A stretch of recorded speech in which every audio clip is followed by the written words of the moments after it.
The Beekeeper was directed by David Ayer and it stars Jason Statham, Josh Hutcherson, Jeremy Irons, a whole bunch of people randomly appear in this movie. And it's about this guy played by Jason Statham. He's a beekeeper who, he works with bees and he's also a member of the society, also known as the Beekeepers. So when he suffers a personal tragedy, he starts taking out the people that thought were responsible for this whole tragedy.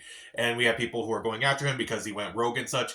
And basically, a whole conspiracy unravels and such. So this was a movie that admittedly I was not looking forward to. Jason Statham, in my opinion, he can be fun at times, but honestly, a lot of his movies are just kind of they're bad. Meg 2 and Expendables 4 were on my worst of the year list last year, and this movie just did not look great. What really interested me though was David Ayer was directing this movie. He's directed several movies, including End of Watch, Suicide Squad, Fury. So it's like, what's this director doing on a movie like this? This seems kind of odd. Like, what's he doing with this type of movie? But then again, it's also a January release, so there's that. So I still went and saw this movie. I still gave it a chance, and if you really love Jason Statham movies, you're going to get exactly what you hoped for with this movie. If you're like me and you don't really love his movies, but you will admit some parts are really good, then you're probably going to feel more mixed about this movie, like I do. Yeah, I'm not really a big fan of this movie. I just didn't like it. So, what do I like about this movie? Let's be fair. There are a few good action sequences here and there. There are a couple that you see in the trailer that are really fun, like the one where Jason Statham hooks a guy up to a seatbelt and, basically just has him go flying with the car and such. That was pretty fun. Dark, but funny. But that was a lot of fun, in my opinion. There are a few cool fights every once in a while. I guess they're fine. Again, I'll kind of get into that. There are a few decent performances here and there. Phylicia Rashad gives a decent performance for her one scene. Emmy Raver Lampman also does a pretty good job as this woman who's, the daughter of Phylicia Rashad, and she's also a detective who's working on the mystery and such. Also, Josh Hutcherson is surprisingly decent in this movie, mainly because it is just against type of like the characters he normally plays. It's decent enough. It's all right. It's more funny to me because like knowing Josh Hutcherson was that guy from Hunger Games and now he's kind of like playing a villain in this movie. It's actually kind of funny to me. I don't know why.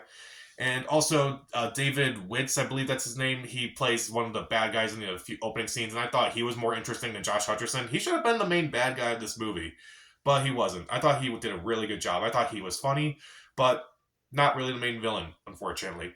And admittedly, even though the first two acts are kind of boring, the third act is pretty fun because that's basically just nonstop action. It's a lot of fun at times. But again, that kind of leads to some of my issues about this movie. First up, the action can be pretty lousy at times. It looks poorly edited at times. You can barely tell what's happening. It's not full on shaky cam, but it just cuts around so fast that you can't really tell what's happening at times. It's just kind of boring when you just see like things kind of happen without like much cause. It's all effect, no cause of the effect. But also, it wouldn't help. It doesn't help that Jason Statham is kind of on autopilot in this movie. Like a lot of the lines he kind of just says, it just kind of sounds like he's just like over it. Honestly, just over everything. And it's like I know that's his style. He's very deadpan and such, and that's fine. But like, it's just kind of boring. He doesn't really say much. He doesn't really do much outside of like talk in that voice. Just say the things that he does, and beats up a few bad guys every once in a while. Hardly any jokes. It plays itself way too seriously for a movie called The Beekeeper. I feel like this movie should have at least tried to be like 90s esque in that style. Like I feel like if this movie came out in the 90s, in that era of Face Off and Con Air and such, and it starred someone like, say, Sylvester Stallone or Bruce Willis, this movie probably would have been really good and really fun, and probably one of those movies that we look back on and say, that movie wasn't great, but hey, it was a good time.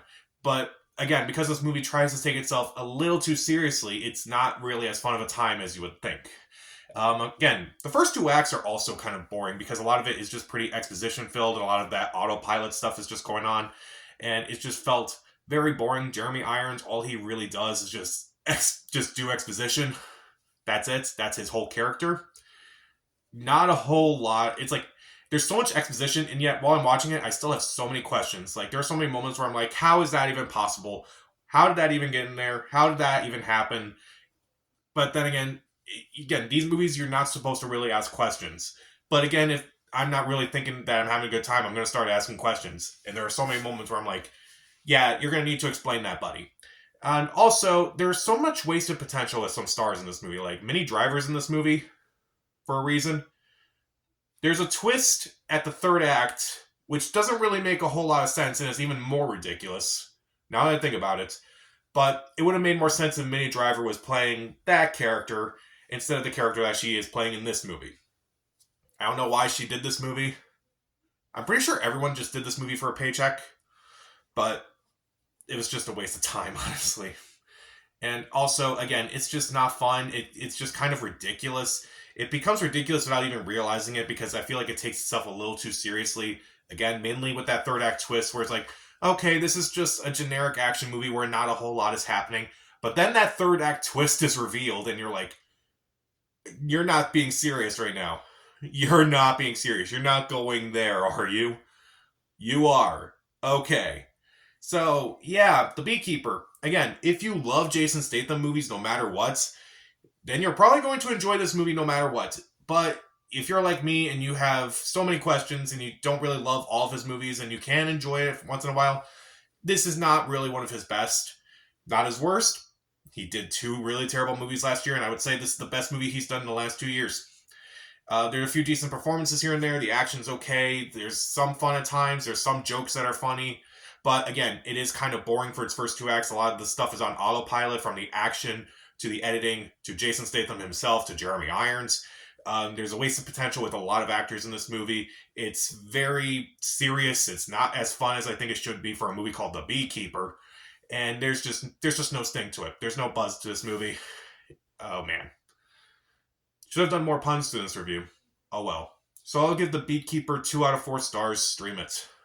So, what's your favorite Jason Statham movie? Comment down below, subscribe to the channel. This is Pat. Stay safe.